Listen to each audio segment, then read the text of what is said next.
പ്രിയരെ, ഇന്ന് നമ്മൾ കർത്താവിനുമായിട്ട് ഇന്ന് ചേർന്നിരിക്കാൻ പോകുന്ന ഒരു വിഷയം,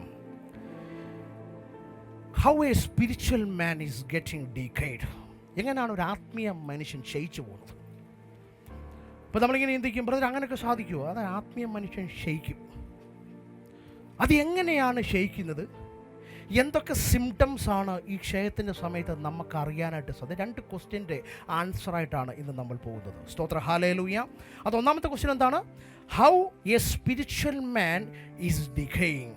എന്താണ്? എങ്ങനെയാണ് ഒരാത്മീയ മനുഷ്യൻ എന്ത് ചെയ്യുന്നത്? ക്ഷയിച്ചു പോകുന്നത്. സ്തോത്ര, ഹല്ലേലൂയ. അപ്പോൾ ആദ്യമേ നമ്മൾ അങ്ങോട്ട് പോകും. നമ്മൾ ഡി കെ എന്ന് പറയുന്ന ഒരു വേർഡിനെ നമുക്ക് ആദ്യം എടുക്കാം. എന്താണ് ഡി കെ എന്ന് പറയുന്ന വേർഡ്? ഹീബ്രു ഭാഷയിൽ ചലാഷ് എന്നാണ് പറയുന്നത്. എന്താണ് ചലാഷ്? ചലാഷ് ഹീബ്രു സിമ്പിൾ മീനിങ് എന്താണ്? ചലാഷ്.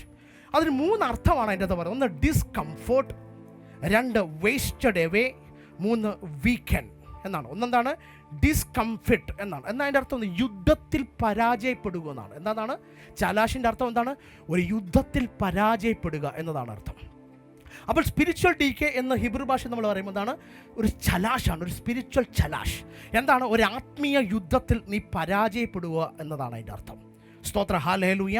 അപ്പോൾ ഒരു ആത്മീയ യുദ്ധത്തിൽ പരാജയപ്പെടുന്ന വേർഡിന് എന്ത് പറയുന്നു? ചലാഷ്. അപ്പോൾ ഒരു ആത്മീയ യുദ്ധം നമുക്കുണ്ട്. ഈ യുദ്ധത്തിൽ നീ തോറ്റു പോകുന്നവനാണോ എന്ന് നമുക്ക് തിരിച്ചറിയാം. സ്തോത്ര, ഹല്ലേലൂയ. രണ്ടാമത് ഗ്രീക്ക് ഭാഷയിൽ ഫുത്തോറോ എന്ന് പറയും. ഫുത്തോറോ എന്താണ് പറയുന്നത്? ഫുത്തോറോ. അതിന് 3 കൂട്ടം കാര്യമാണ് അതിൻ്റെ അകത്ത് പറയുന്നത്. 1 കറപ്ഷൻ, 2 ഡിസ്ട്രോയ്, 3 എന്താണ്? പെരിഷ്. 1 കറപ്ഷൻ എന്ന് പറയുന്നത് ദുഷിപ്പിക്കുക, നിൻ്റെ ആത്മീയത ദുഷിപ്പിക്കുക, നിൻ്റെ ആത്മീയ ഡിസ്ട്രോയ് ചെയ്തുകൊള്ളുക, നിൻ്റെ ആത്മീയത തകർത്ത് കളയുക. 3 നിൻ്റെ ആത്മീയ പെരിഷ് ചെയ്യുക, നിൻ്റെ സ്പിരിച്വൽ പെരിഷിങ്, നിൻ്റെ ആത്മീയത നശിപ്പിക്കുക.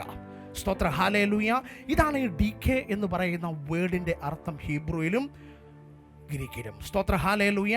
അതുകൊണ്ട് ഇന്ന് നമുക്ക് ചിന്തിച്ചു നോക്കാം, ഇന്ന് ഞാൻ എന്താണ് ഒരു സ്പിരിച്വൽ ചലാഷോ ഒരു സ്പിരിച്വൽ പിത്തോറോ എനിക്കുണ്ടാകുന്നുണ്ടോ? ഇപ്പം എനിക്കും ജസ്വിനും എന്തുണ്ടാകുന്നുണ്ടോ? ഒരു സ്പിരിച്വൽ ചലാഷ് അല്ലെങ്കിൽ എന്താണ് ഒരു സ്പിരിച്വൽ പത്തോറോ നടക്കുന്നുണ്ടോ? അത് വേറൊരാളും പറഞ്ഞു തരേണ്ട ആവശ്യമില്ല, നമുക്ക് തന്നെ നമ്മളെ അനലൈസ് ചെയ്യാം. സ്തോത്ര, ഹല്ലേലൂയ. നമുക്കറിയാം ഒരു ശരീരത്തിന് എന്തുണ്ട്? ഒരു ഡീക്കേയിങ് ഉണ്ട്, റൈറ്റ്? എ ഫിസിക്കൽ ഡീക്കേ എന്നൊക്കെ പറയാം. അതൊരു നോർമൽ പ്രോസസ്സ്. എല്ലാ ഹ്യൂമൻ ബീയിനും എല്ലാ ലിവിങ് ബീയിങ്സിനും ഉണ്ടാകുന്നതാണ് ഒരു സ്പിരിച്വൽ ഡീക്കേ, ഒരു ഫിസിക്കൽ ഡീക്കേ. അത് കാലം കഴിയുമ്പോഴത്തേക്ക് ഒരു യൗവനത്തിൻ്റെ ശക്തി ആയിരിക്കത്തില്ല ഒരു 75-ആം വയസ്സിലെ ശക്തി. 5-ാം ക്ലാസ്സിൽ 5 പഠിക്കുന്നവൻ്റെ ശക്തി ആയിരിക്കത്തില്ല ഒരു 10 പഠിക്കുന്നത്. നമുക്ക് ഓരോ കാലത്തിൻ്റെ ശക്തികൾ എന്ത് ചെയ്യും? അത് ക്ഷയിച്ചുകൊണ്ടേയിരിക്കും. യൗവനത്തിൻ്റെ ശക്തി ആയിരിക്കുമോ 85-ആം വയസ്സിലല്ല. യൗവനത്തിൽ നീ 10 മതിലെടുത്ത് ചാടും, 85 വയസ്സ് എടുത്ത് ചാടുമെന്ന് ഇച്ചിരി പാടാണ്. അപ്പോൾ ഓരോ കാലത്തും നിനക്കെന്താണ്? ഫിസിക്കലായിട്ട് എന്തുണ്ടാവും? ഒരു ഡീക്കേയിങ് ഉണ്ടാവും. പക്ഷേ ദൈവം തന്ന ആത്മീയത്തിന് എന്തുണ്ടാവത്തില്ല? It won't be a decade. നിൻ്റെ ആത്മീയത, ദൈവം നിനക്ക് തന്ന ആത്മീയത നിനക്ക് വേണമെങ്കിൽ നശിപ്പിക്കാം, ദൈവം അത് നശിപ്പിക്കത്തില്ല. സ്തോത്ര, ഹല്ലേലൂയ. അപ്പോൾ നമ്മുടെ ആത്മീയത നശിപ്പിക്കുന്നതിന് കാരണം ആരാ? നമ്മൾ തന്നെയാണ്. അങ്ങോട്ട് ചൂണ്ടണ്ട, നമ്മളെ തന്നെ ചൂണ്ടിയാൽ മതി. നമ്മുടെ ആത്മീയ സ്പിരിച്വൽ ഡീക്കേയിങ്, ഒരു സ്പിരിച്വൽ ചലാഷിന് ഉത്തരവാദി ആരാണ്? മറ്റുള്ളവരല്ല, നമ്മളാണ്. സ്തോത്ര, ഹല്ലേലൂയ. നമുക്ക് ദൈവം തന്ന കൃപ, നമുക്ക് ദൈവം തന്ന അനുഗ്രഹം, നമുക്ക് ദൈവം തന്ന ഗിഫ്റ്റ് ഇല്ലാതാക്കുന്നത് മറ്റുള്ളവരല്ല, നമ്മൾ തന്നെയാണ്. സ്തോത്ര, ഹല്ലേലൂയ. അപ്പോൾ നമ്മൾ ഇങ്ങനെ ചൂണ്ടണ്ട. എങ്ങനെ ചൂണ്ടിക്കണം? ഇങ്ങനെ ചൂണ്ട്, നമ്മളെ തന്നെ അങ്ങ് ചൂണ്ടിക്കണം. നമ്മുടെ ആത്മീയത, നമ്മുടെ സ്പിരിച്വൽ ഡീക്കേയിങ് നടത്തിപ്പിക്കുന്നത് ആരാണ്? നമ്മൾ തന്നെയാണ്. സ്തോത്ര, ഹല്ലേലൂയ. യേശുവേ ആരാധന. അപ്പോൾ ചില ആൾക്കാർ തിയോളജിസ്റ്റ് ഇതിനെ സ്പിരിച്വൽ ബ്ലൈൻഡ്നെസ് എന്നൊക്കെ പറയും. എന്താണ് പറയുന്നത്? സ്പിരിച്വൽ ബ്ലൈൻഡ്നെസ് എന്നൊക്കെ പറയും. സ്പിരിച്വൽ ഡി കെ എന്ന് പറയുന്നത് അവർ പറയുന്നു it's a spiritual blindness, he's a spiritual blind man എന്നൊക്കെ പറയും.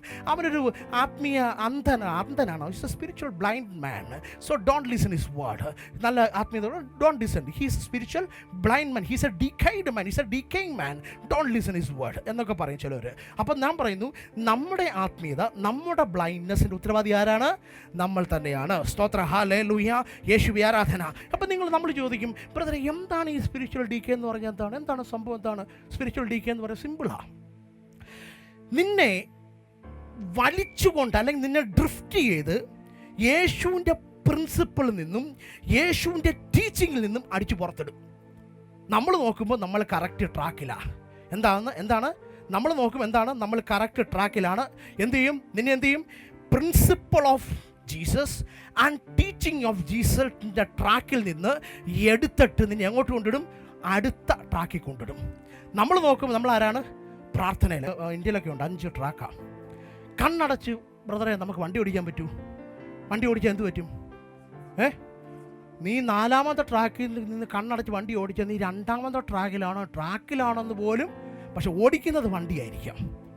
അതുപോലെ തന്നെയാണ് ആത്മീയതയുടെ മേഖലയിൽ നീ നിൽക്കുമ്പോൾ നീ ഭയങ്കര പ്രാർത്ഥനയും ഭയങ്കര ഉപവാസവും ഒക്കെ ആയിരിക്കാം. But if you are coming out from the principle and teaching of the Jesus, your life, your spirituality will be gone towards a decaying process. Finally നിന്നെ എന്ത് ചെയ്യും, നിന്റെ ആത്മീയതയെ നീ തന്നെ കൊല്ലും. സ്തോത്ര, ഹല്ലേലൂയ. പ്രാർത്ഥനയുണ്ടോ, പ്രാർത്ഥനയിലാ. ഉപവസിക്കുന്നുണ്ടോ, ഉപവാസത്തിലാ. പക്ഷേ ഏതിൽ നിന്നാണ് നീ അകന്ന് നിൽക്കുന്നത്? നീ ഏതിൽ നിന്നാണ് ഒഴുകി പോയിരിക്കുന്നത്? ദൈവത്തിൻ്റെ പ്രിൻസിപ്പിളിൽ നിന്ന് ഒഴിഞ്ഞു പോകും, ദൈവത്തിൻ്റെ ടീച്ചിങ്ങിൽ ഒഴിഞ്ഞു പോകും. പാട്ടുപാടുന്നുണ്ടോ, പാട്ടുപാടുന്നുണ്ട്. പ്രാർത്ഥിക്കുന്നുണ്ടോ, പ്രാർത്ഥിക്കുന്നുണ്ട്. ഉപവസിക്കുന്നുണ്ട്. പക്ഷെ നിൻ്റെ അകത്ത് എന്തില്ല, എൻ്റെ അകത്ത് എന്തില്ല? There is no principle of God, there is no teaching of the God. ദൈവത്തിൻ്റെ പ്രിൻസിപ്പിളും ഇല്ല, ദൈവത്തിൻ്റെ ടീച്ചിങ്ങും ഇല്ല. കാലം നിന്നെ എന്ത് ഒഴുക്കി എങ്ങോട്ട് കൊണ്ടുപോകും, അടുത്തടത്തോട്ട് കൊണ്ടുപോകും. അങ്ങനെ എന്തുണ്ടാകും, ഇങ്ങനെ ഒഴുകി നീ എന്ത് പോയും, നീ ആത്മീയ മരണം നിനക്ക് സംഭവിക്കും. സ്തോത്ര, ഹല്ലേലൂയ. ഒന്ന് സ്തുതിച്ച് പ്രാർത്ഥിക്കാമോ? അതിനം തുറന്ന് ശക്തിയോടൊന്ന് സ്തുതിച്ച് പ്രാർത്ഥിക്കാമോ? അതിനം തുറന്ന് കരങ്ങൾ ഉയർത്തി ഇന്ന് എന്നോടാണ് ദൈവം ഇത് സംസാരിക്കുന്നത് എന്ന് മനസ്സിൽ മന്ത്രിക്കുന്നെങ്കിൽ അത് ഈ രാത്രി ദൈവ ശബ്ദം നമ്മളോടാണ് സംസാരിക്കുന്നത്. നമ്മുടെ യാത്രയിൽ നമ്മൾ അന്ധനായി മാറിയിരിക്കുകയാണ്. നമ്മുടെ ആത്മീയ മേഖലയിൽ അന്ധനായി നമ്മൾ യാത്ര ചെയ്തുകൊണ്ടിരിക്കുകയാണ്. ഏത് സമയത്തും നമുക്ക് ആത്മീയ മരണം സംഭവിക്കുക. ഇന്ന് രാത്രി ദൈവം നമ്മളെ വിളിക്കുകയാണ്. ഇന്ന് രാത്രി ദൈവം തന്റെ ആടുകളെ തേടുകയാണ്. നിന്റെ യാത്ര ശരിയാണോ? നിന്റെ പോക്ക് ശരിയാണോ? നിന്റെ ആത്മീയ വയലിന്റെ രീതി ശരിയാണോ?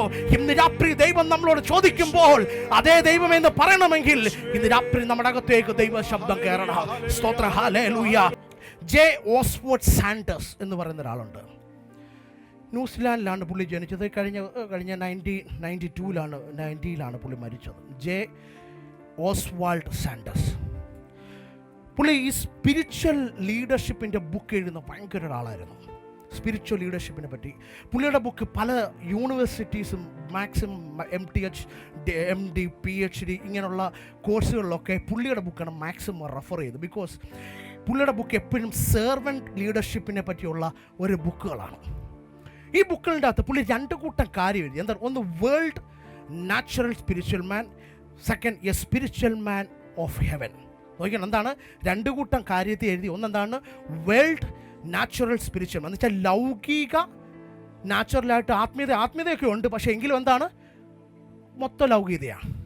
പക്ഷേ വേറൊരു തലമുണ്ട്. എന്താണ് എപ്പോഴും ദൈവത്തെക്കുറിച്ചുള്ള, എന്നാൽ ദൈവ വിളിക്ക് മാത്രം ഇമ്പോർട്ടൻസ് കൊടുക്കുന്ന ഒരു ടീം.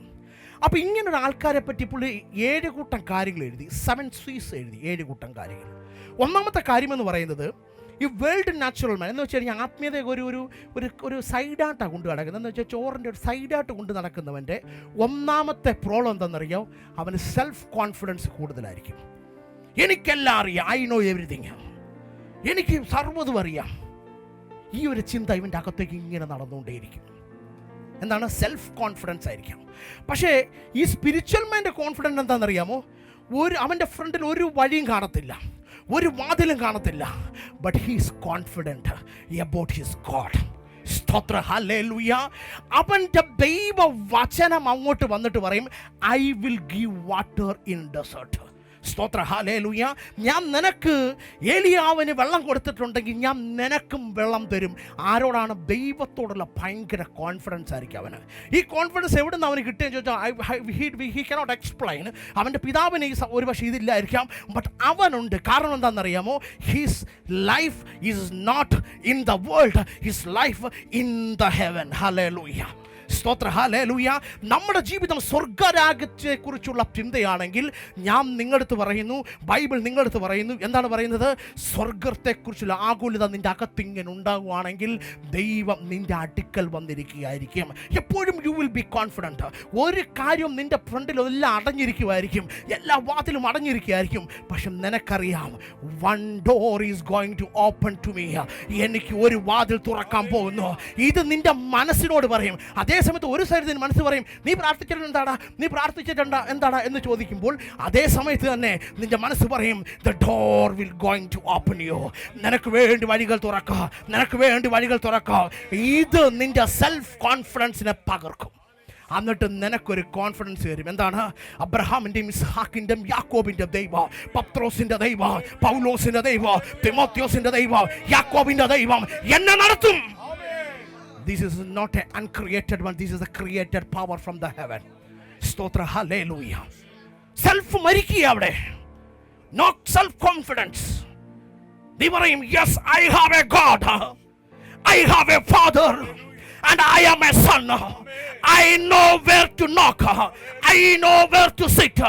നിന്റെ അകത്ത് ഇങ്ങനെ തീ ഇങ്ങനെ ജ്വലിക്കുന്നത് പോലെ നിന്റെ അകം ഇങ്ങനെ ജ്വലിക്കും. The confident towards your Christ. പക്ഷേ വേൾഡിൽ മാൻ എന്തായിരിക്കാം? അവന് ദൈവത്തെക്കുറിച്ച് എനിക്കറിയാം, ഞാൻ പോകുമ്പോഴത്തെല്ലാം സെൽഫ് കോൺഫിഡൻ്റ്, എനിക്കെല്ലാം അറിയാം. ഇനി രണ്ടാമത്തെ കാര്യം എന്താണ് പുള്ളി പറയുന്നത് നോക്കാം. രണ്ടാമത്തെ കാര്യം, ഹല്ലേലൂയ, അവൻ മനുഷ്യനെ നോസ് മാൻ. അവൻ മനുഷ്യനെ എല്ലാം അറിയാം, എല്ലാ മനുഷ്യനെ അറിയാം, എല്ലാ മനുഷ്യൻ്റെ കാരോ എല്ലാം പഠിച്ചിങ്ങനെ വെച്ച് ഇങ്ങനെയാന്നൊക്കെ പറയും. പക്ഷേ ഇവന് മനുഷ്യൻ എന്ത് ചെയ്യുന്നു ഇവൻ അറിയത്തില്ല. പക്ഷേ ഇവൻ ഒരാളെ അറിയാം. He knows his God. അവൻ്റെ അപ്പനെ അവനറിയാം. സ്തോത്ര ഹല്ലേലൂയ. അവനൊരു അടി കിട്ടിയാൽ അവൻ ഒരു കാര്യം ഉറപ്പിച്ചറിയാം, ഈ അടി എനിക്ക് കിട്ടിയതിൻ്റെ കാരണം എന്താ? ഞാൻ തെറ്റു ചെയ്തത് കൊണ്ടാ. എന്നെ അടിക്കുന്നതിൻ്റെ കാരണം എന്തുവാ? സ്നേഹമുള്ള അപ്പനെ സ്നേഹമുള്ള മകനെ അടിക്കത്തുള്ളൂ. സ്തോത്ര ഹല്ലേലൂയ. ഒരു മകൻ നശിക്കണമെന്ന് ആഗ്രഹിച്ചൊരു അപ്പനെ അടിക്കത്തില്ല. ഒരു മകൻ ജീവിക്കണം, രക്ഷപ്പെടണമെന്ന് ആഗ്രഹമനുസരിച്ച് അവനെ പഠിപ്പിക്കുന്ന ഒരു അപ്പൻ, ആ അപ്പനെ അവന് കോൺഫിഡൻറ്റ്, അവനറിയാം. He don't know about his man, but he know about the God. ദൈവത്തെ പറ്റി അവൻ അറിയാം. ആരെന്ത് പറഞ്ഞാലും ശരി, നീ എന്ത് പറയും, നീ പ്രാർത്ഥനയ്ക്ക് പോയിട്ട് എന്ത് കാര്യം, എന്ത് പറഞ്ഞാലും ശരി, നീ ഇത്ര നാൾ പ്രാർത്ഥനയ്ക്ക് പോയി എന്തെങ്കിലും ഗുണമുണ്ടോ, നീ എന്ത് പറഞ്ഞാലും ശരി, ഐ നോ മൈ ഫാദർ. എനിക്ക് എൻ്റെ അപ്പനെ അറിയാം. സ്തോത്ര ഹല്ലേലൂയ. നീ എന്തൊക്കെ നെഗറ്റീവ് എന്തൊക്കെ പറഞ്ഞാലും ഒരു സ്പിരിച്വലി ഹെവൻലി നടക്കുന്ന ഒരു മനുഷ്യനോട് അവൻ ഇത്രേ പറയത്തുള്ളൂ, I know my father. Single സ്റ്റേറ്റ്മെൻറ്റിൽ നിർത്തും. ഇത്രയും പ്രാർത്ഥനയ്ക്ക് കിടന്നിട്ട് എന്താ? ഐ നോ മൈ ഫാദർ, എനിക്ക് എൻ്റെ അപ്പനെ അറിയാവുന്നേ. അപ്പോൾ ഇതുവരെ ഒന്നും നടന്നില്ലല്ലോ. നടക്കേണ്ട സമയത്ത് നടന്നിരിക്കും. അബ്രഹാമേ, നടക്കേണ്ട സമയത്ത് നിനക്ക് നടന്നെങ്കിൽ, അയ്യോ പ്രാർത്ഥനക്കാരാ, നീ ദൈവത്തിൻ്റെ മുന്നിലായി ഇറങ്ങുന്നെങ്കിൽ നടക്കേണ്ട സമയത്ത് സകലതും നടക്കും. വെളിപ്പെടേണ്ട സമയത്ത് സകലതും വെളിപ്പെട്ട് വരും. വെളിപ്പെടേണ്ട സമയത്ത് ദൈവത്തിൻ്റെ പവർ നിന്റെ മേൽ ഇറങ്ങും. പൗലോസെ വെളിപ്പെടേണ്ട സമയത്താ ദൈവം നിന്റെ മേൽ ഇറങ്ങിയത്. ഹല്ലേലൂയ. പൗലോസിന് അപ്പനെ പറ്റി ശക്തമായി അറിയാമായിരുന്നു. സ്തോത്ര ഹല്ലേലൂയ. 3 പുള്ളി എന്താണ്? മേക്ക് നമ്മുടെ തന്നെ ഡിസിഷൻ എടുക്കണം. അവൻ്റെ ഡിസിഷൻ, മേക്ക് ഓൺ ഡിസിഷൻ. അവൻ്റെ ഡിസിഷൻ എടുക്കും. ആരാണ്? അവൻ്റെ പ്രാർത്ഥനയുണ്ടോ? അവൻ്റെ ഡിസിഷൻ മാറ്റി അവൻ വേറൊരു ഡിസിഷൻ എടുക്കത്തില്ല. എന്നിട്ട് ചോദിക്കും, ബ്രദറെ ചെയ്യുന്നത് ശരിയാണോ? ഓൾറെഡി ഡിസിഷൻ എടുത്തിട്ടായിരിക്കാം ഫ്രണ്ടിൽ വന്നേക്കുന്നത്. അന്നേരം എന്ത് ചെയ്യും? നമ്മളെന്തെങ്കിലും പറഞ്ഞു കഴിഞ്ഞാൽ അത് വേറെ തരത്തിലാക്കും. അപ്പോൾ എന്ത് ചെയ്യും? അവനോൺ ഡിസിഷൻ ചെയ്യും. മറ്റവരങ്ങനെയല്ല. എങ്ങനെയാണ്? ദൈവത്തിൻ്റെ ഇഷ്ടത്തിന് വേണ്ടി കാത്തിരിക്കും. അപ്പോൾ ചോദിക്കും, എത്ര വർഷമാണെങ്കിൽ ദൈവത്തിൻ്റെ ഇഷ്ടത്തിന് വേണ്ടി കാത്തിരിക്കും. സ്തോത്ര ഹല്ലേലൂയ. നിങ്ങൾ ചരിത്രം എടുത്ത് നോക്കിക്കോ, പഴയ നിയമം എടുത്ത് നോക്കിക്കോ, പുതിയ നിയമം എടുത്ത് നോക്കിക്കോ. ചരിത്രത്തിന് വേണ്ടി അവൻ്റെ ദൈവത്തിൻ്റെ ആഗ്രഹത്തിന് വേണ്ടി വിട്ടുകൊടുക്കുന്ന ഒരുവനായിരിക്കും ദൈവത്തിൻ്റെ കൂടെ നിൽക്കുന്നവൻ. സ്തോത്ര ഹല്ലേലൂയ. മറ്റവൻ അടുത്തെന്താ? അവൻ അംബീഷ്യസ് ആയിരിക്കും, ഭയങ്കര കോട്ടകൾ കിട്ടും. പക്ഷേ ദൈവത്തിൻ്റെ കൂടെ നിൽക്കുന്നവൻ എന്തായിരിക്കും എന്നറിയാമോ? സെൽഫ് എഫാൻസിങ് എന്ന് പറയുന്നത് വെച്ചാൽ സെൽഫിനെ ഇല്ലാതാക്കുന്നവനായിരിക്കാം. അവൻ പ്രാർത്ഥിക്കും, കർത്താവേ, ഞാൻ പാപത്തിൽ ജനിച്ചവനാ, എനിക്ക് പല ക്യാരക്ടറുകളുണ്ട്, പല ചിന്താഗതികളുണ്ട്. ഞാനൊന്ന് വചനം പറയുമ്പോൾ ഞാനങ്ങ് പൊങ്ങുക കർത്താവേ, ഞാൻ പാട്ട് പാടുമ്പോൾ ഞാനങ്ങ് വലിയവനാവുക കർത്താവേ. ഇങ്ങനെ ഞാൻ അറിയാതെ എൻ്റെ സെൽഫ് വളരുന്നു. എൻ്റെ സെൽഫിനെ ഒന്ന് ഇല്ലാതാക്കണമെന്നായിരിക്കാം ഓരോ ശുശ്രൂഷയും, ഓരോ പാട്ടും, ഓരോ പ്രവർത്തനം കഴിയുമ്പോൾ അവൻ്റെ ആഗ്രഹം. അവൻ്റെ സെൽഫിനെ അവൻ ഓരോ ദിവസം ഇല്ലാതാക്കിക്കൊണ്ടിരിക്കും. സെൽഫ് ഇഫാൻസിങ്. ഹല്ലേലൂയ. പിന്നെന്താണ്? അടുത്തെന്താണ്? Originates own method. അവൻ്റെ തന്നെ മെത്തേഡ് അവൻ യൂസ് ചെയ്യും. അവന് വേറെ ഒരു മെത്തേഡ് ഇഷ്ടമില്ല. അവനൊരു ഫോക്കസിങ് പോയിന്റ് ഉണ്ട്. അവൻ അതിൽ കൂടെ നടക്കത്തുള്ളൂ. എത്ര വചനം പറഞ്ഞാലും എത്ര പ്രാർത്ഥിച്ചാലും അവൻ്റെ മെത്തേഡിലേ നടക്കത്തുള്ളൂ. അവൻ്റെ മെത്തേഡ് ഓഫ് ഫോക്കസിങ് ആയിരിക്കാം. പക്ഷേ ദൈവത്തിൻ്റെ കൂടെ നടക്കുന്ന എന്തായിരിക്കും? ദൈവത്തിൻ്റെ മെത്തേഡ് അവൻ്റെ അകത്തുണ്ടാവും. സ്തോത്ര, ഹല്ലേലൂയ. അവൻ എപ്പോഴും ആരുടെ മെത്തേഡ് ഫോളോ ചെയ്യും? He will always follow the method of God. അതെവിടുന്നാണ് ഫൈൻഡ് ഔട്ട് ചെയ്യുന്നത്? He is always seeking the Bible. In this Bible method is the method of study in this Bible. നീ രാത്രിയുടെ യാമങ്ങളിൽ പറയുക, കർത്താവ് എന്ത് ചെയ്യണമെന്ന് പറഞ്ഞാൽ ഇത് നിന്നോട് വന്ന് സംസാരിക്കാം. ഇത് നിനക്ക് വഴി കാട്ടിത്തരുക. ഇത് നിന്റെ നാശത്തിലേക്കുള്ള വഴിയല്ല. It's a perfect method. Hallelujah. Perfect മെത്തേഡാണ്. പക്ഷെ മറ്റൊരങ്ങനെയല്ല. അവരെന്ത് ചെയ്യും? അവരായിട്ടുള്ള ഒരു പ്ലാൻ ആയിരിക്കും. ഓൺ ഡിസിഷൻ, ഓൺ മെത്തേഡ്, എല്ലാം ഓൺ ആയിരിക്കാം. പക്ഷെ ദൈവത്തിൻ്റെ കൂടെ നടക്കുന്നവരെന്തായിരിക്കാം? He will always follow the method of God. സ്തോത്ര, ഹല്ലേലൂയ. ഇനി അടുത്ത ടൈപ്പ് ആൾക്കാരെന്തായിരിക്കും? Enjoying the commanding. അവർക്കെപ്പോഴും അതിങ്ങെടുത്തോണ്ട് വാ. അവർ സ്റ്റേജിൻ്റെ വെളിയിരുന്ന് പണിയത്തില്ല. പണ്ട് ബ്രദറെ ഞങ്ങളടുത്ത് പണി പറയുമായിരുന്നു. ഞാനും ബൈച്ചാനോട് ഞങ്ങൾ ഇവിടെ നാസ് ഓഡിറ്റോറിയത്തിൽ പോയി. അപ്പോൾ ഞങ്ങൾ അവിടെ ഇരുന്നും തുമ്പയൊന്നും എടുത്തില്ല. ബ്രദർ ഇങ്ങോട്ട് വന്നിട്ട് എറാ തുമ്പെന്ന് പറഞ്ഞു. ഞങ്ങളെ പഠിപ്പിച്ചാൽ എന്ന് വെച്ചാൽ കിളയ്ക്കാനും ഞങ്ങളെ പഠിപ്പിച്ചിട്ടുണ്ട്, പ്രസംഗിക്കാനും ഞങ്ങളെ പഠിപ്പിച്ചിട്ടുണ്ട്. സ്തോത്ര, ഹല്ലേലൂയ. കിളയ്ക്കാനും പഠിപ്പിച്ചിട്ടുണ്ട്, പ്രസംഗിക്കാനും പഠിപ്പിച്ചിട്ടുണ്ട്. A good leader will always do A good way. Commanding power. ചെറു മാത്രം കരയിരുന്ന് പറയും, അവിടെ തോട്ടിയിട്, ഇവിടെ അങ്ങോട്ടിട്, ഇങ്ങോട്ടിട്. പക്ഷേ ദൈവമക്കൾ അങ്ങനെയല്ല. എന്ത് ചെയ്യും?